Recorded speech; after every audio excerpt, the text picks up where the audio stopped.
Muy buenos días, bienvenidos a este espacio de formación virtual generado por Fundación Unipymes con el objetivo de entregar herramientas para el crecimiento empresarial de nuestra comunidad.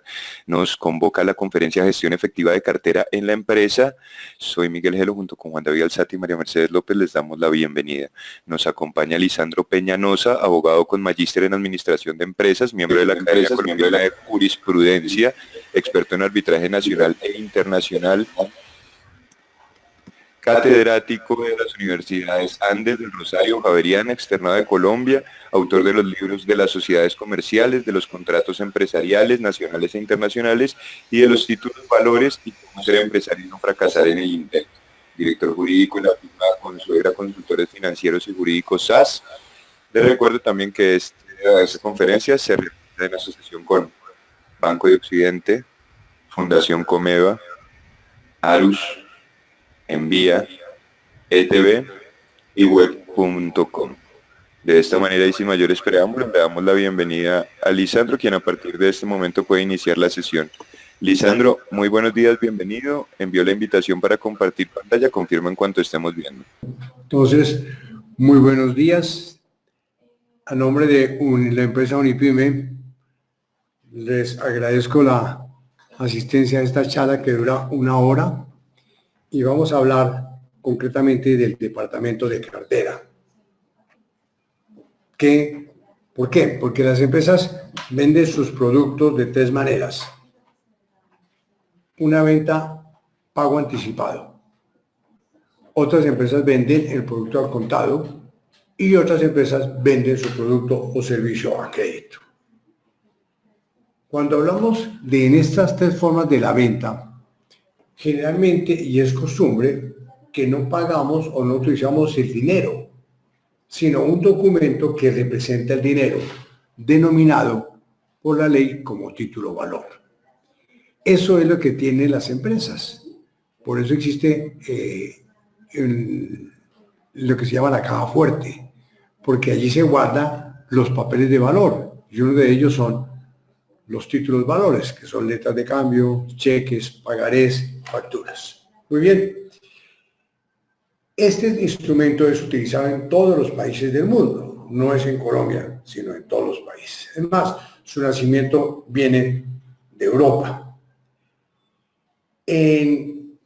Una venta es real cuando se logra el recaudo de cartera. Ubiquémonos en dónde está el departamento de cartera. Aquí usted sabe su empresa. La empresa desarrolla una de estas 3 actividades que son o actividades denominadas primarias o secundarias o terciarias. Esa actividad la desarrolla bien como persona natural o como persona jurídica. Y el único medio que ustedes saben para desarrollar la actividad del empresario son lo que denominamos contratos, nacionales o internacionales. El contrato da nacimiento, depende de la magnitud de la empresa, da nacimiento al departamento financiero. Ubiquemos a los bancos. Los bancos lo que hacen son contratos de préstamo. Ellos venden dinero. Y tienen el departamento financiero. El financiero es que estudia la capacidad de endeudamiento del solicitante del crédito. Y contabilidad depende del departamento de financiero. Y contabilidad tiene un departamento de cartera. Cartera es la que mueve el departamento de contabilidad y viceversa.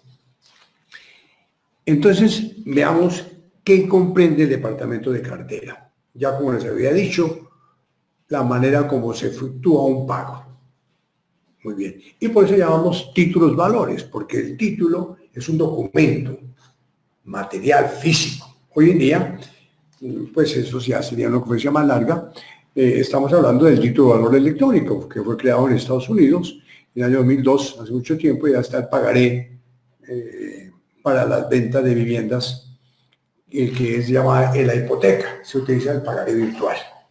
Pero sigamos hablando aquí del título de valor. Es un título, una letra de cambio, un cheque, un pagaré, y contiene un valor. ¿Por qué? Es un valor de carácter económico.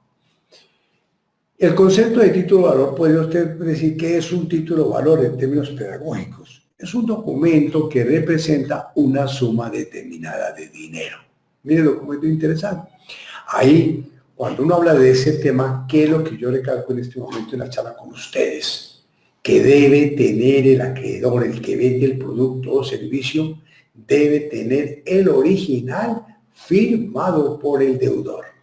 Si usted como acreedor que vende un producto no tiene el original, ya tenemos el primer problema jurídico. Y en la práctica. ¿Por qué? Porque la ley exige que usted debe tener el documento original. Me voy a adelantar. Mire que en la práctica hemos visto las facturas cambiarias. Las facturas cambiarias se han formado un problema es por falta de conocimiento nomás, es de lo más sencillo que hay para manejar. El señor que vende el producto o servicio elabora un original y dos copias. Una copia para el comprador y otra copia para el vendedor. O una copia para el prestador de servicio y otra para el beneficiario. Esas copias son para efectos contables, pero el acreedor lo que debe tener es el original para poder negociar, para poderlo vender, para poderlo cobrar. Entonces es importante tener ese título valor. La pregunta es, ¿y la fotocopia vale? La fotocopia no vale. No, porque si es un título que representa una suma de dinero, yo no le puedo sacar a un billete una foto, mandarla a autenticar y decirle tenga de pago. No, nace con el documento original y se extingue con el documento original. Ahora, ¿qué puede ocurrir si usted no tiene el original? O lo tiene y está deteriorado. Suponte que estás en la oficina con un pagaré ahí en la mano o un cheque de un cliente y por alguna circunstancia se mojó, se deterioró. Pues existe lo que se llama la reposición.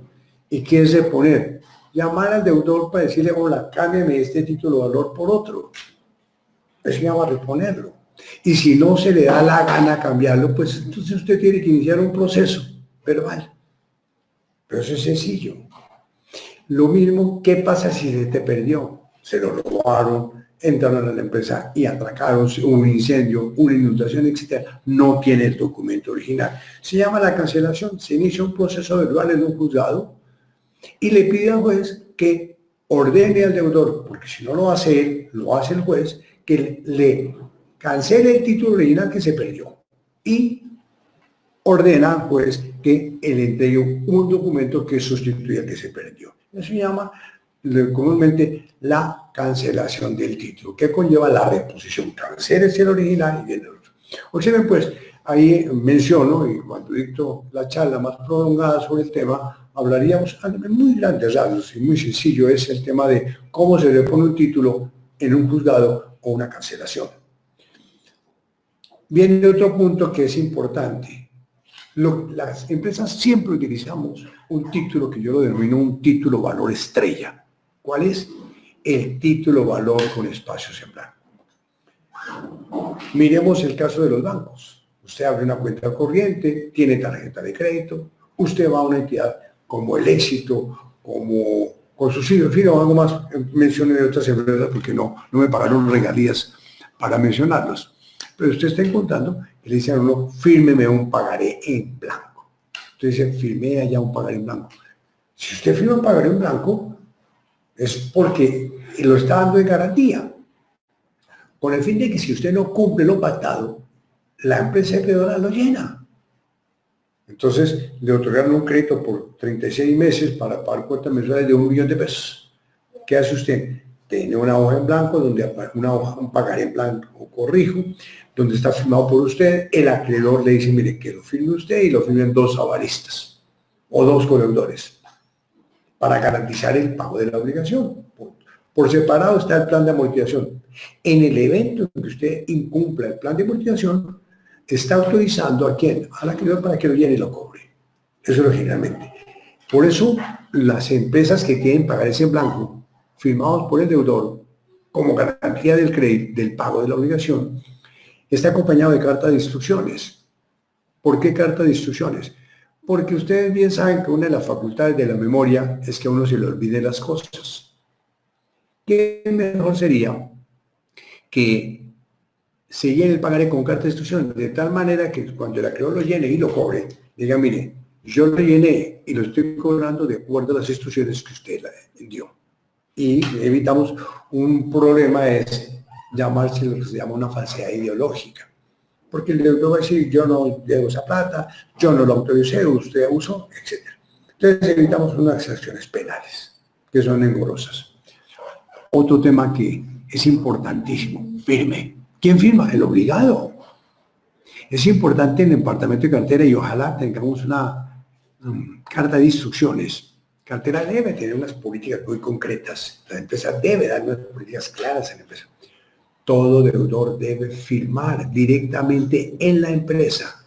He visto, y ustedes lo corroboran, la excesiva confianza, mira, dame ese pagaré, yo lo llevo para que firme fulano tal como corredores, que él no puede venir aquí, trabaja de 7 de la mañana a 7 de la noche. Y uno, obrando de buena fe, y le entrega ese título de valor, lo trae firmado, es más, autenticado.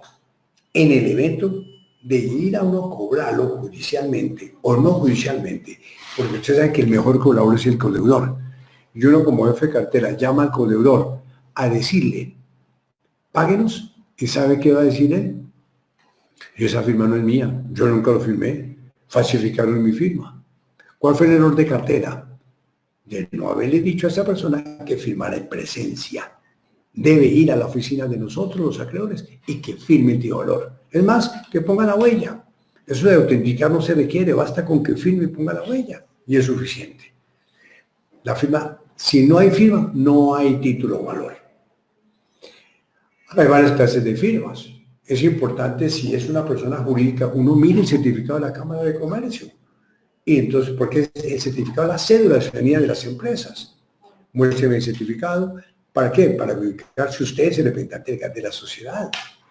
Y si está firmando ese pagaré en relación con el negocio que se va a hacer y la cuantía. Esto es importantísimo. A un mandato aparente, ¿cuál es el mandato aparente? Hombre, yo le llevo la factura a la empresa X. Va dirigido a la empresa. Pongámosle X. Y llego yo con la factura porque acabo de entregarle la mercancía. ¿Y quién firma la factura? No la firma el representante legal porque no se encuentra. ¿Quién la firma? O la firma el jefe de bodega, o la firma la secretaria. Muchas veces la firma hasta el celador. Pero no quiere decir que sean ellos los que se van a obligar a pagar la obligación. Ellos son unos mandatarios, se llama mandato aparente, que van a nombre de dueño. ¿A quién le va a cobrar usted mañana la obligación? En caso de un proceso ejecutivo o no ejecutivo, pues al dueño de la empresa. Él no puede alegar, es que yo no firmé esa factura. No, señor, porque hay empleados. Y eso es fácil de comprobar. Eso es importantísimo. Hoy día hablamos de la firma electrónica. Sin embargo, este tema, no obstante que está muy en oídos de nosotros, que hablamos de comercio electrónico, hablamos de flor, en eso estamos todavía muy atrasados, pero bien atrasados. Porque debería existir la firma digital, y no hemos todavía implementado la firma digital. Está la firma biométrica, que se utiliza muchísimo, ¿no? Que es la huella de la mano, o el iris del ojo, o la palma. Esa se utiliza. Y la firma password, coloque los 4 dígitos, o los últimos 4 dígitos, los que usted quiera, y para abrir su cuenta corriente o para manejar sus platas con la entidad. Esas son. Hablemos del título valor. ¿Cuál es la mamá de los títulos valores? Podríamos decirlo así. La mamá es la letra de cambio. Esa es fundamental. Y hay que saberla elaborar, porque el pagaré y las facturas cambiarias son hijas de la letra de cambio. Si usted mira una factura y dice, en lo no previsto se aplicarán a este tipo de valor las disposiciones de la letra de cambio. Todas dicen lo mismo. Al pagar dice, se aplicarán las disposiciones de la letra de cambio. No es la mamá. ¿Qué es lo que yo veo en la letra de cambio? Lo compran en la calle, esto lo venden hasta en las droguerías. Unos formatos preimpresos mal elaborados. ¿Cuándo uno se da cuenta que están mal elaborados? Cuando viene el cobro ejecutivo. Así de sencillo. ¿Por qué? Porque ahí no hay girador. La ley exige que debe haber un girador, una persona que la elabore. Debe haber un girado que es el obligado, llamado aceptante, y un beneficiario. Pero no hay girador. Luego, si no hay girador, no hay letra de cambio. Sería un título ejecutivo, pero no un título valor. Y no han aprendido eso. Uno dice, por favor, hagan las cosas bien hechas. Es para minimizar o evitar pleitos. Miren una letra de cambio que dice las muestro a ustedes. Esa es correcta. qué es girador, qué es girado, qué es aceptada. El valor, cuándo se vence la obligación, dónde se cobra esa obligación. Hoy con el Código General del Proceso se amplió el tema del domicilio contractual. ¿Dónde la cobro? O bien el domicilio del deudor o bien el domicilio donde se faltó. Entonces se cobrará en Bogotá, o sea, ahí se puede cobrar este cambio, o se pagará en el domicilio del deudor, que viene nega, pues allá se cobra la obligación. Es importantísimo, mire, los sujetos de la letra de cambio, que ustedes van observando ahí. Encontramos lo de la fecha de la creación. La fecha de la creación no es obligatorio colocarla, pero ustedes saben que por efectos contables, las empresas, todas las empresas, todos los que nos dedicamos al comercio, tenemos unas obligaciones. Y hay unos libros básicos, fundamentales, que son libros contables y los libros administrativos. Y en los libros contables está el libro diario, mayor balance y el libro de inventarios. Y yo no puedo asentar en el libro diario una operación comercial si no tiene fecha de creación. Entonces, desde el punto de vista del Código de Comercio, no es obligatorio. Pero desde el punto de vista contable, ¿a cuál me cojo? Pues al contable. Colocar la fecha de creación, ¿cuándo no es obligación? ¿Correcto? El lugar de cumplimiento es importante que se tenga presente. Muchas veces uno no mira ese punto, pero sí en la realidad. Y uno, ¿cuál es realidad?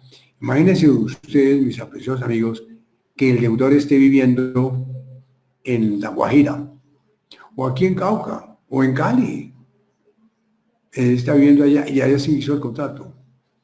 La pregunta de nosotros es, ¿y cartera la estamos manejando en Bogotá? ¿Cómo le cobra a él esa obligación? Si son los costos de viajes, transporte es alto.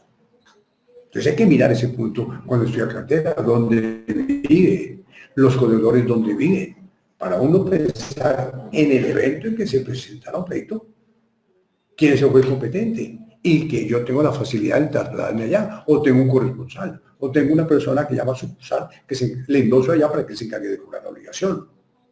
El vencimiento, claro, si no hay vencimiento en la obligación no puede contarse la prescripción. Toda obligación tiene una fecha de vencimiento. Hay títulos de valores que se giran sin fecha de vencimiento y es el que colocarla. Y hay otro que es a la vista. Yo le di una letra de cambio, por ejemplo, el pagaré con espacios en blanco es a la vista, no tiene fecha. Pero sí en la carta de instrucciones se dice, se llenará en el evento en que la persona incumple el pago de la obligación. Mire que está sujeto a una condición, al pago. Si usted no me paga a esta fecha, yo lo lleno y lo cobro. Ese es un título de valor, en el cual tiene una fecha de vencimiento que se llama la vista. Vencimientos ciertos sucesivos. ¿Por qué? Ahí les digo, ¿por qué lo importante del vencimiento? Porque es que a partir de esta fecha se empieza a contar la vida de un título de valor. Cartera por la experiencia que yo tengo. Y estoy hablando de cartera de las empresas, no de las damas que no tienen plata. En cartera, la experiencia que yo tengo es que la fecha del vencimiento es importantísimo porque a partir de ese momento se empieza a contar la prescripción. Entonces, ¿cuándo hay una obligación vencida de un mes anterior? Bien, cartera se encarga de llamarlo, requerirlo, invitarlo a que pague. Si pasó 2 meses, otra vez sigue la relación de cartera vencida, lo estoy llamando. Pero si pasado 3 meses ya el deudor no me ha pagado la obligación, yo tengo como política, o sea, como política experto en estos temas, proceder al cobro de la obligación por la vía judicial. Porque yo no sé qué va a pasar más adelante. Y usted prorroga. Y eso es bueno. Primero, porque puede presentar la prescripción. Y segundo, porque el deudor es insolvente. O cuando ya uno llegue, tiene más de 5 o 6 procesos y el de uno ya está. Dice, no, me toca hacer cola y ya no veo que se reclame nada. Entonces, es el punto importante con los fondos de vencimiento. Las tasas de interés, pues sí, porque es que la letra de cambio es un instrumento de crédito. Fecha de creación y fecha de vencimiento. Y durante el plazo las partes pueden pagar libremente un interés por el plazo pactado. La prescripción, la letra de cambio, tiene un vencimiento de 3 años a partir de la fecha de vencimiento. Esa es, prescribe 3 años a partir de la fecha. ¿Contra quién? Contra la persona que se obligó, el que creó el título de valor. el obligado directo, el que le dijo a usted, yo me comprometo a pagarle los 10 millones. Ese es el obligado directo. Puede tener unos obligados en vía de regreso, como somos endosantes. Si usted tiene una factura, la endosa, la negocia, se la da a otro como parte de pago. Entonces los dice, endósemela y entréguemela. ¿Correcto? Entonces, ese es un punto que tienen ustedes que poner atención. ¿Ok? Mis apreciados amigos. Otro punto es la acción cambiaria de regreso, que prescribe en un año. Al obligado, al que firmó la letra de cambio llamado aceptante, prescribe en 3 años. Y contra un endosante, prescribe en un año. Pasado ese tiempo, pues hay otra acción que se llama acción de enriquecimiento sin causar un año más. Pero ya pasado, colóquela en cartera castigada.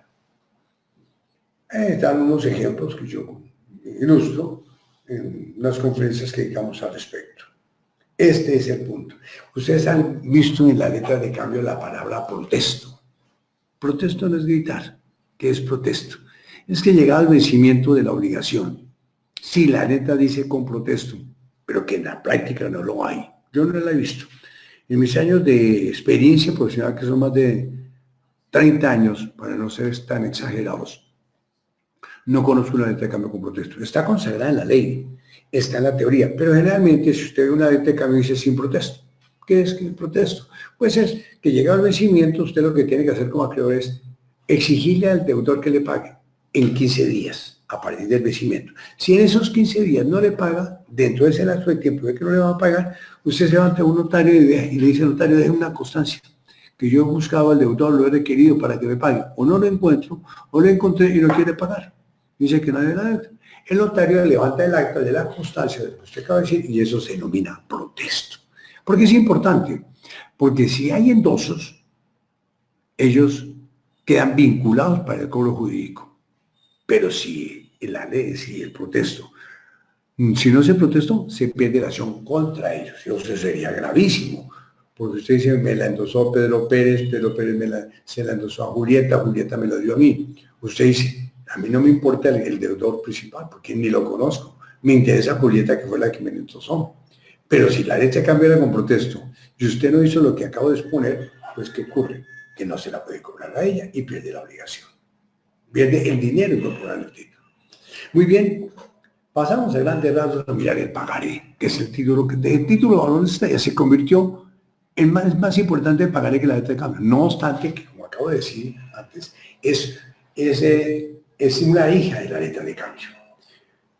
Mire usted, tiene fecha de creación, tiene fecha de vencimiento, lugar de cumplimiento, etc. Entonces, ¿pero cuál es la diferencia? Ahí coloco una figura por pedagogía, no es el tamaño, porque la una es rectangular y la otra es cuadriculada. No, la diferencia es que en el pagaré está lo que se denomina la cláusula aceleratoria voluntaria. Esa es la diferencia. Mire, la entidad le otorga a usted un crédito por 15 años para pagar cuotas mensuales de 1 millón de pesos. Usted está feliz. Pero firmó un pagaré con espacios en blanco. Y en ese pagaré dice, en el evento en que usted llegara a incumplir una de las cuotas pactadas, o no tomar el seguro de vida, o se atrasara en tasas de interés, o fuera embargado de bienes, o llegara a separarse, o fuera perseguido, etc., autorizo al acreedor para llenar el título de valor por el saldo de la obligación. Entonces, la fecha de vencimiento, que es el año 2030, se retrotrae a la fecha de incumplimiento. Y es lo que todo el mundo utiliza, el pagaré. ¿Por qué? Porque tiene la cláusula aceleratoria voluntaria. Esa era facturas cambiarias. Mira, la factura está en la ley 1231 del 2008. Hasta ahora, en la experiencia que yo he tenido como profesor de esta materia en las universidades, ahora no lo dominan y es sencillísimo, es sencillísimo. Les voy a recalcar 2 temas fundamentales. Suponte que usted vende una mercancía o vende un producto. Bueno, usted elabora la factura y se la da al deudor. O sea, ¿quién? Si usted le vendió una mercancía, elabora la descripción de la mercancía, 500 metros de tela, tanto de pintura, tanto. Ahí en la factura aparece la descripción de la mercancía y al final el valor total. La factura debe contener unos requisitos de la DIAN, que sobran mencionados, tributarios, y otros que son unos requisitos de forma que exige el Código de Comercio. Esos son dos. Se elabora bien la factura. Se elabora una factura y dos copias. Una para el acreedor y otra para el deudor para efectos contables. Siempre debe ser, y así lo dice la ley. ¿Correcto? Muy bien. Ahora, esa factura contiene lo que el negocio pidió nacimiento. Usted lee la factura y dice, esta factura por 10 millones o por 1.000 millones, ahí está el concepto por el cual nació la factura, la descripción de la mercancía. Muy bien. ¿Cuándo nace como título valor? Ahí es donde viene el bendito problema. Uno, muchas veces en las facturas no se coloca la fecha de vencimiento, no se coloca. Bueno, la ley suple ese silencio.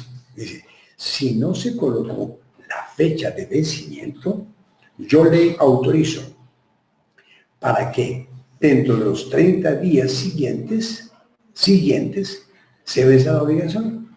Entonces, si se elaboró la factura, usted la tiene hoy, 30 de mayo, en la mano, no tiene fecha de vencimiento, cuente un mes, 30 días siguientes, y a partir de esa fecha se empieza a contar los 3 años.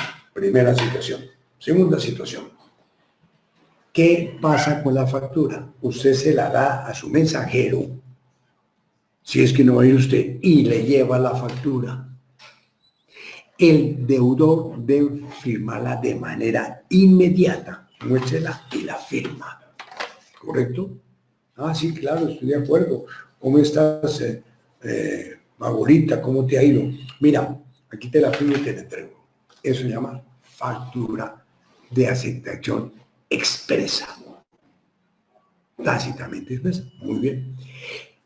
Hay que colocar, óigalo bien, importantísimo. Cuando usted le lleva la factura al deudor, hay que colocar el día en que la llevó, la hora en que la llevó y la persona que la firma.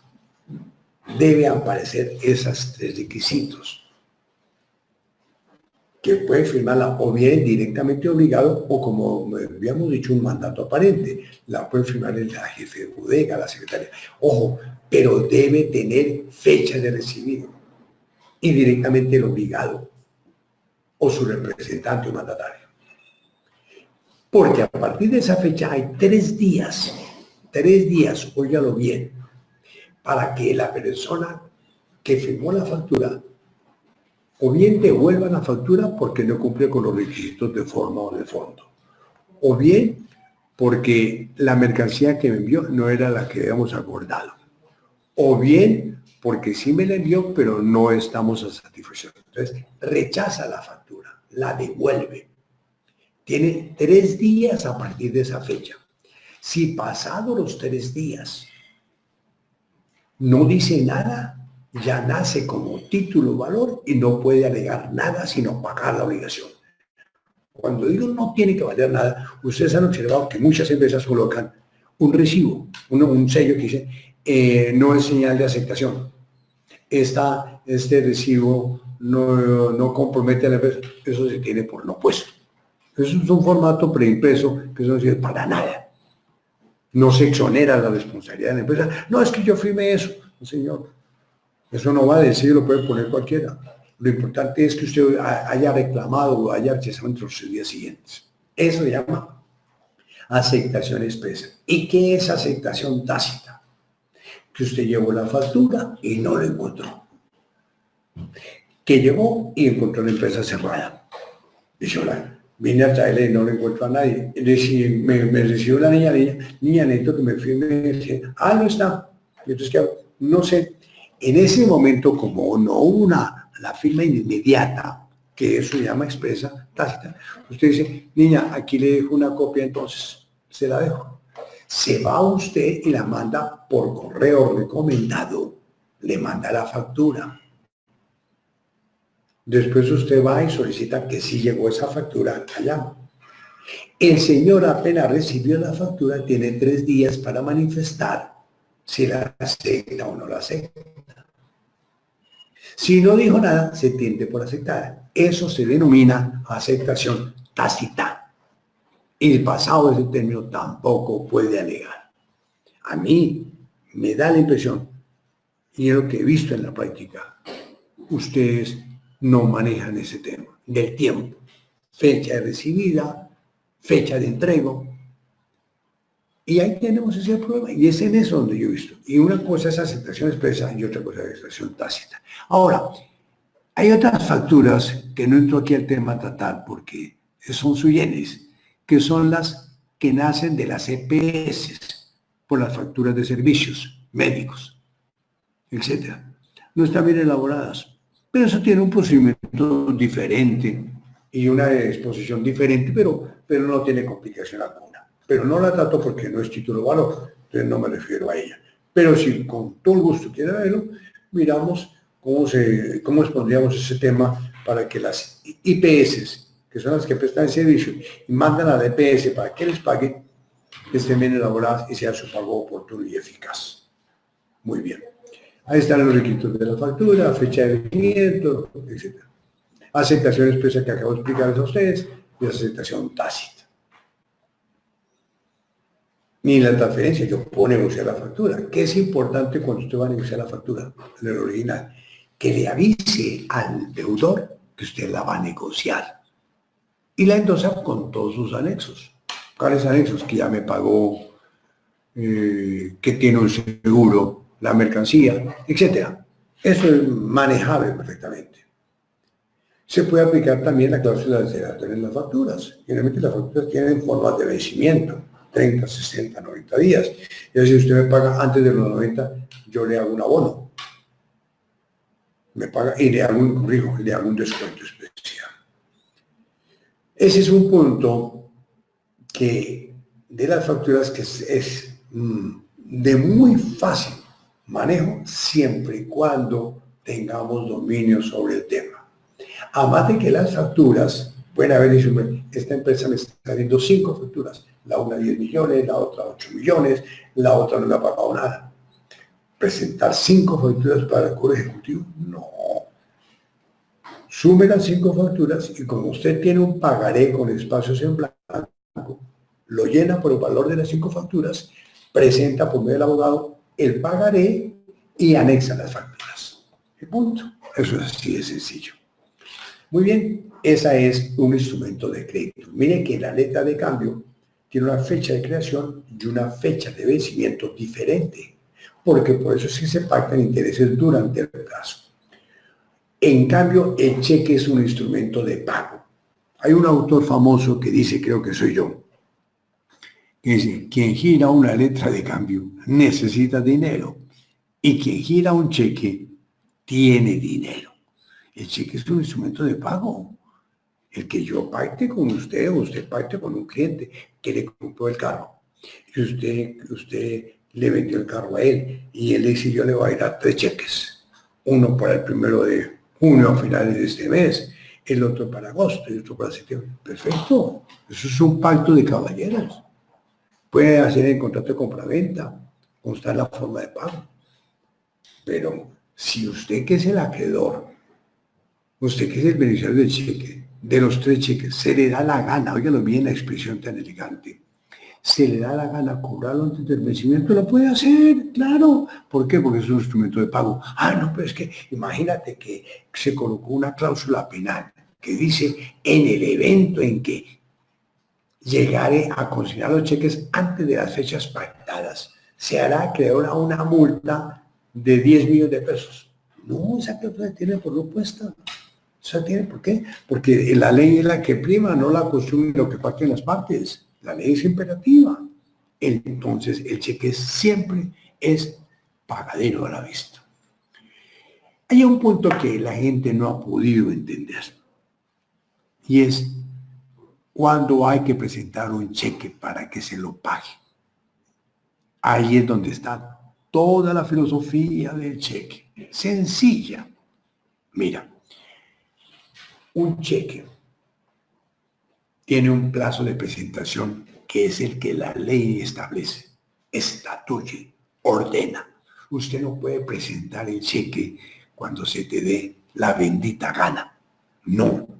Dice, si usted tiene un cheque con fecha 1 de mayo de 2018, la ley le ordena a usted, la ley, no usted, que debe presentarlo dentro de los 15 días hábiles bancarios siguientes. ¿Correcto?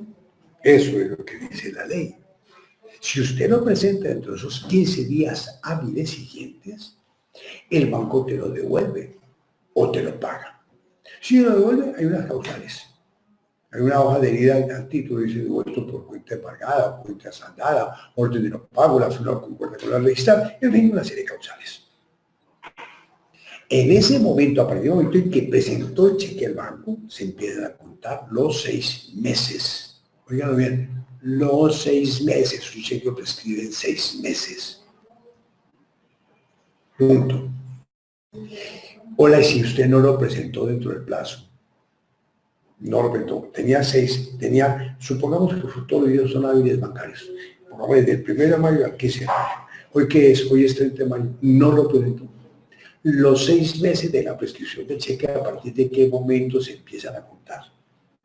No a partir de la fecha que lo presenta el banco, hoy 30 de mayo, no a partir de la fecha que tiene el cheque, no. Los 6 meses de la prescripción del cheque se empiezan a contar a partir del último día hábil bancario que tenía para presentarlo. Entonces, los 6 meses, ¿cómo se cuentan? 1, si lo presentó antes de la fecha, a partir del momento en que lo presentó. Si lo presentó dentro del plazo, a partir del momento en que lo presentó. Y si lo presentó fuera del plazo, a partir del último día hábil bancario que tenía para presentarlo. Ese sí es un cheque de Bogotá para ser cobrado en Bogotá, un cheque de Cali para ser cobrado en Cali. Pero si a usted le dan un cheque que es de una plaza diferente, tiene un mes calendario para presentarlo. Esa es la esencia. Hay una pregunta y es la siguiente. ¿Qué pasa, Lisandro, si el cheque no se presentó dentro del plazo? Óigalo bien. Que puede ocurrir que la persona que giró el cheque por los 100 millones que lo debe, se exonera a pagarlo. Se libera. Porque la ley le dijo, a usted le dije que lo presentara dentro del plazo. No lo presentó dentro del plazo, pues ahora son las consecuencias. ¿Cuáles? Primero, le va a decir, el señor que giró ese cheque para fecha 1 de mayo, hoy 30 de mayo, primero tenía los fondos para pagar el cheque. ¿Quién certifica esos bancos? Vamos a decir, sí señor, había fondos para pagarlo. Es más, si no hubiera tenido plata, nosotros estábamos autorizados por convenio con el señor, que es un cuentacorrentista, de hacer el sobregiro y haberle pagado los 10 millones. Lo debía saldo. Primer requisito. Segundo requisito, el cheque está bien elaborado.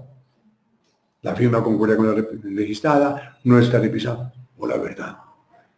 El banco certifica, si hubiera presentado, si hubiera pagado, pues está bien elaborado. Segundo requisito. Tercer requisito, jamás el que lo giró, yo entonces no pago. Entonces, pasar ese plazo, si usted como vivió el cheque no aumentó, caducó la acción y perdió el valor del cheque. Eso requeriría la acción de enriquecimiento sin causa, pero gravísimo. Entonces, es importante que tengan presente esos temas. Mire que cartera no es que sea difícil. Carteras me la han manejado con un folclore, entre comillas, porque el término folclore no nombran personas competentes. ¿Y qué es competente? Con negociar la parte. Esto es un entorno jurídico sencillo. No, siéntese ahí, llame y diga que me paguen. Si no le pagan, pues métale su vaciada. Eso no es cartera. Eso no es cartera. Cartera es la que mueve la empresa. Una empresa en este momento, si usted tiene productos y servicios que le deben por 1.000 millones de pesos, óigalo bien, y no le debe sino el 5%, su cartera es excelente. Pero cuando la empresa que tiene le deben más de mil millones, o 2.000, o 5.000, o 100 millones, y tiene más del 20%, óigalo bien, más, pasa, yo le calculo el 10%, más del 10% que están en problemas, que no quieren pagar. Ya, ojo, que la empresa va para quiebra. Porque es que es la que mide la capacidad de la empresa. Y es la que mueve el dinero, el objeto social de la cartera. Muy bien. Ahora, ¿por qué hay una ventaja de girar los cheques con el cruce restringido? Porque ese es el único tipo de valor que usted le puede colocar, pagues únicamente al primer beneficiario. O no es negociable. Entonces, ¿qué ocurre? Que el negocio que dio nacimiento al título queda amarrado al cheque. Yo no le pago, usted no me compra y me entrega la mercancía que ocurra, no lo pago. Y uno no puede cobrar, ni lo puede endosar. ¿Por qué? Porque el otro le está diciendo, es que usted no me cumplió. Y yo sí le dije un cheque a usted de buena fe, y usted me dijo que me cumplía. Y esta hora que no, entonces yo llamé al banco y yo ya la pago. Los títulos valores circulan. ¿Cómo circulan esos títulos valores? A través de la figura del endoso. Endósemelo y entréguemelo. Figura a través de, hay unos títulos que llaman las acciones. En el mercado tenemos las acciones. Usted tiene unas acciones en una sociedad, en una SAS, y usted las puede negociar. Tiene un CDT, las puede negociar. Usted tiene un CDT que se vence a final del año por 100 millones y necesita ya la plata. Usted lo negocia. ¿Qué ordena el banco? Ese banco, el nuevo titular de ese CDT va a ser fulano de tal. Al dorso de los CDTs hay una carta de instrucciones. Autentique la firma, mande una carta, si no, para quienes no lo adquieren. Y usted le endosa en la factura y se la entrega. Eso se llama endoso y entrega. Hay otras facturas, hay otros títulos de valores que se negocian por el simple endoso y entrega.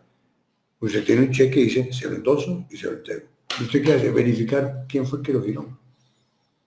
Existe lo que llama la cadena de endoso, porque los títulos de valores son bienes muebles y van circulando de mano en mano. Y finalmente los títulos son el portador. Pues eso tiene valor, donde no aparece la persona a la cual uno le va a girar la obligación. No aparece. No. O es el nombre que aparece es ficticio, que llaman los títulos de valores. Eso es importantísimo, porque eso significa, esto da quién es el tenedor legítimo.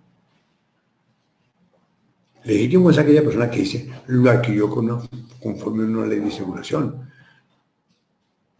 que puede disponer del título, como darlo en prenda, o darlo en prenda de garantía, o regalarlo. Díganle, regalo este su dinero que me dieron a mí, en este cheque se regalo. Los endosos en propiedad, cuando es en propiedad, cuando usted tiene, puede disponer del cheque, lo puede negociar. Endoso en progresión al cobro. Hay muchas oficinas hoy de abogados y no abogados que se encargan del cobro de cartera. Entonces uno no tiene que hacerle un poder general, sino que endoso del título de valor dice endoso para el cobro al señor fulano tal o a una empresa. Y eso es válido. Sin embargo, hay algunas empresas que dicen, sí, yo se lo endoso a usted para que la cobre, pero no lo faculto para que reciba platas. Entonces, cuando se sustituye la palabra endoso al cobro, en el título de valor, por lo que se llama un poder. Y en el poder dice, lo faculto para que adelante el proceso ejecutivo, lo faculto para que sustituya el proceso, pero usted no está facultado para recibir un solo peso del deudor. Si el deudor va a pagar, que venga a mi oficina como yo. Y eso me parece una política sana. Entonces, en responsabilidad, los bancos hacen finalmente eso. Cuando los bancos reciben un título de valor, entonces colocamos endosamos sin garantía de responsabilidad. Sin responsabilidad quiere decir que la persona que lo endosa se no debe pagar. Porque partan de la base, todo el que firma un título de valor se obliga sólidamente frente al último tenedor. Y tenemos el endoso. Ojo, interrupción, renuncia y pago parcial. Cuando una persona hace un abono, a partir del abono vuelve y se cuentan los años, los 6 años, o el año o los 6 meses, depende de la persona que haga el abono. Hay que recibir pagos parciales, pero hay que hacer la constancia del recibo de pago parcial y la acción de enriquecimiento sin causa. Y finalmente, un crédito sin garantía no es crédito. Partan de esa base. Entonces hay garantías reales, deme el carro en prenda, deme la casa de hipoteca, deme una anticrisis o papeles financieros. Yo le doy a usted unos CDTs o le doy unas acciones. Es una acción real que cae sobre una cosa determinada, garantizada. Y finalmente tenemos la figura de garantías personales, el fiador o el codeudor o el aval. La diferencia realmente entre el codeudor y el aval es que el aval se utiliza para títulos, valores, letras, cheques, pagarés, los que acabamos de mencionar. ¿Y qué es importante en el aval? Que cuando uno firma como avalista, como garante de una obligación de otro, usted no puede alegar nada sino pagar la obligación y punto. Ah, pero es que el negocio fue ilícito, usted vendió un carro robado, nada, usted firma como avisa y paga. Esa es la diferencia fundamental. Y por último, una parte administrativa. Yo he estudiado esto bastante bien. ¿Cómo se otorga un crédito? Yo coloqué aquí las 10 tablas del crédito. Y ahí ven una figurita, si ustedes están viendo. Yo dije, si Moisés se fue traído los 10 mandamientos, ¿yo por qué no puedo traer los 10 mandamientos del crédito? Entonces, lo primero que tiene que hacer un jefe, cuando uno va en una empresa seria, la niña que maneja cartera, que va a otorgar el crédito, ella lo primero que hace es escucha. Dice, sí señor, nosotros otorgamos créditos, vendemos televisores, vendemos carros, etc. Luego le informa y dice, sí, pero nosotros no otorgamos créditos a personas que son empleados. Punto. Entonces ya le informa para que no se le pierda tiempo. Luego le dice, correcto, aquí está el formulario, elabórelo. Cuando elabora, llega a la empresa tuya de ese momento y usted lo tienes que estudiar y verificar. ¿Verificar qué es? Ir a ver si es realmente cierto lo que dice el documento, la solicitud de crédito. Verifique. Y luego viene o aprueba o rechace, porque puede tener capacidad de endeudamiento, pero no garantías, o viceversa. Tiene garantías, pero no capacidad de endeudamiento. Tiene una finca que vale 1.000 millones, pero no tiene capacidad de endeudamiento. Pero sirve. Y luego sí, incorpora la base de datos y cobre y ejecute. Ese es el punto final de mi conferencia. Con todo gusto, los que me están escuchando, atiendo las preguntas que hayan surgido de esta, llamémoslo así, una charla, se abre una puerta para que por medio de nuestra empresa, Unipyme, presentamos unas conferencias que ya las denominan ustedes, de gestión efectiva de cartera en la empresa. ¿Correcto?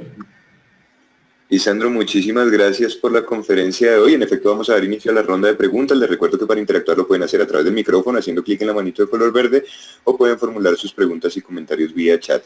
Antes de iniciar con la ronda de preguntas, vamos con nuestra habitual encuesta interna para conocer sus apreciaciones con respecto a la conferencia. Para contestar, solo deben dar clic en una de las opciones en pantalla. La pregunta es, ¿se desarrolló con claridad la conferencia de hoy?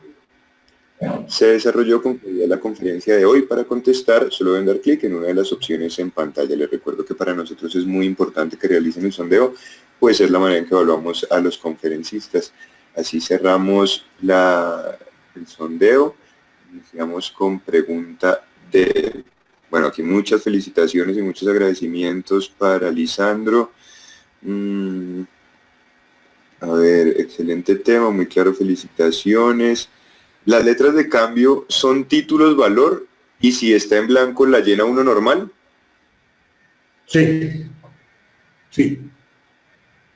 Yo compramos una letra de cambio, un modelo. La firma del deudor se le entrega a usted. A usted, acreedor, dice, ahí está esa letra de cambio. Y la llena cuando yo acabe de entregar, despachar el resto de mercancía que acordamos. Perfectamente. No quiere decir que sea únicamente el pagaré. También puede ser la letra de cambio y te la hago extensivo a cheque. Perfectamente válido.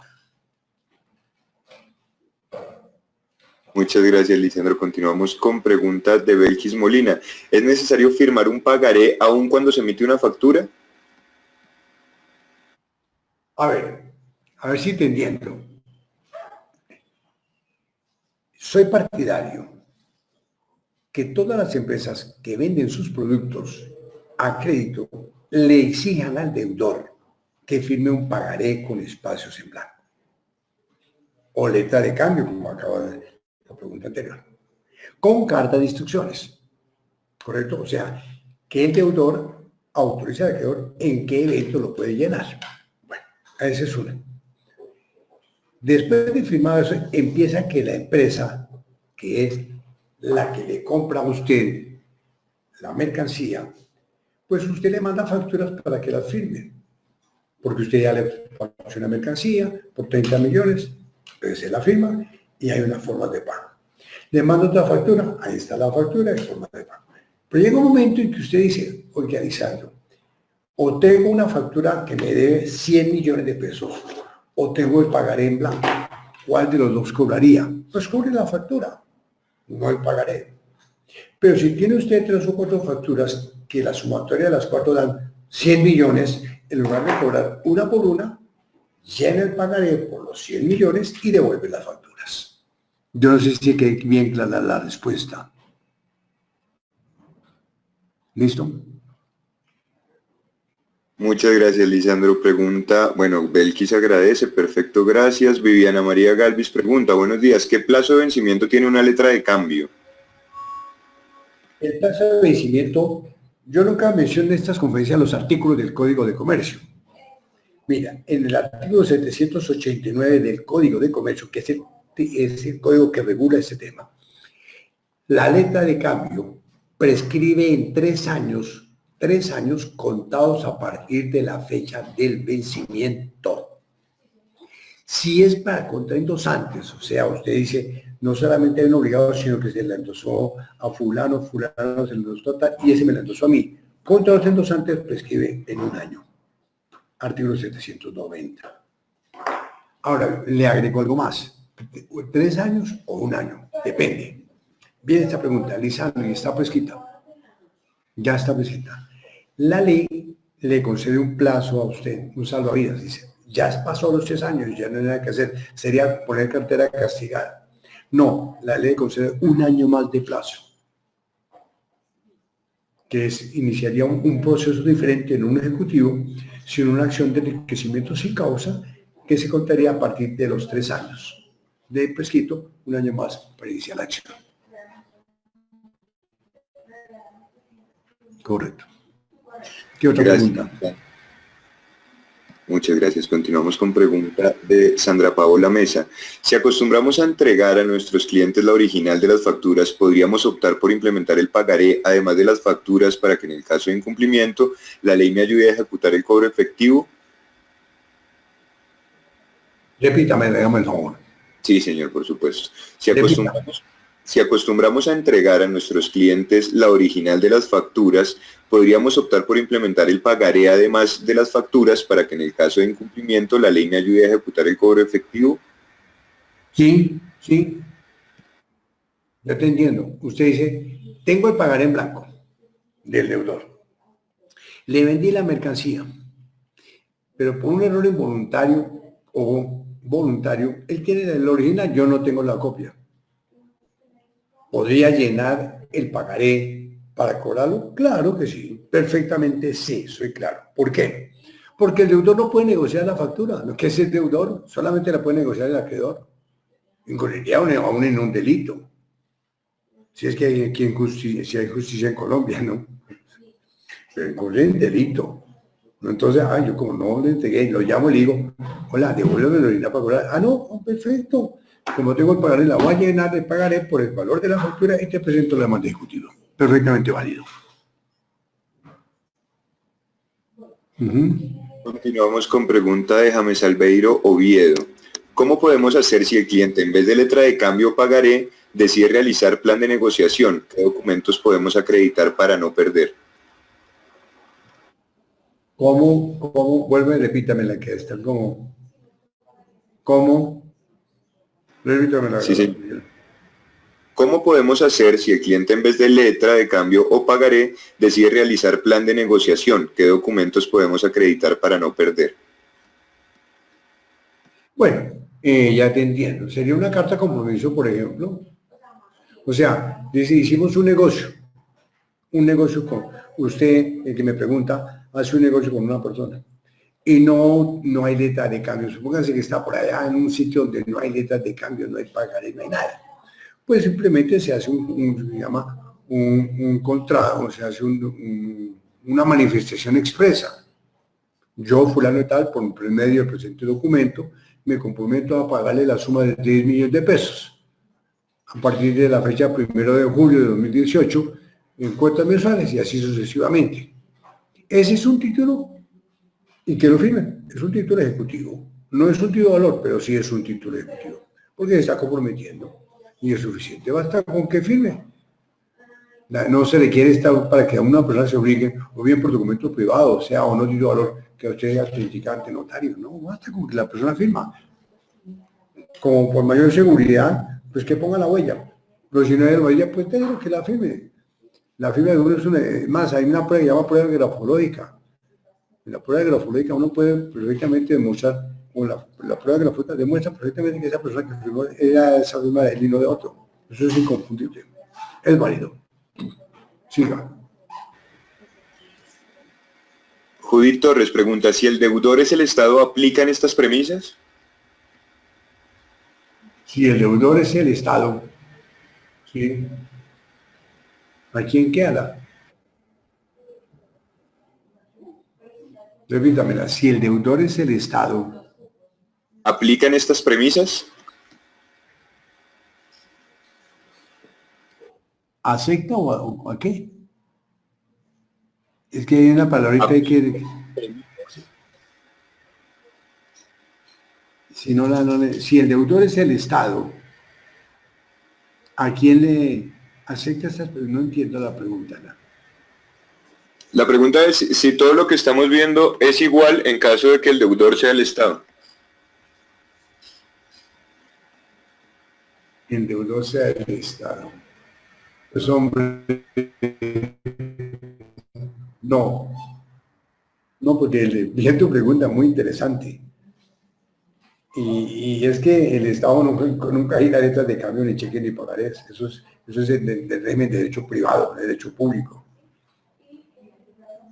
¿Correcto? Entonces, el Estado nunca te va a girar. ¿Giraría? No, el Estado no gira eso. No, ¿por qué razón? Todo lo que acabo de exponer sería por el derecho privado. Y el Estado no interviene, eso es derecho público. ¿Concreto? Ya. Lisandro, muchísimas gracias por la sesión de hoy. Infortunadamente por cuestiones de tiempo no podemos seguir resolviendo en vivo. En pantalla tienen el correo al que pueden hacer llegar las inquietudes que no pudimos resolver o las que surjan a partir de la sesión, consultoría@unipymes.com, y en la parte derecha la invitación para próximos programas de Fundación Unipymes. En la parte inferior pueden encontrar los datos de contacto, pueden conocer toda la parrilla en www.tiendaempresarial.com, dirigirse a ventas@unipymes.com o llamar a Angie Rodríguez al teléfono en pantalla 317-698-4550. Lisandro, en nombre de Fundación Unipymes expresamos nuestro agradecimiento. A ustedes, señoras y señores, les damos las gracias por la permanencia y atención. Fundación Unipymes les desea una feliz tarde. Hasta pronto.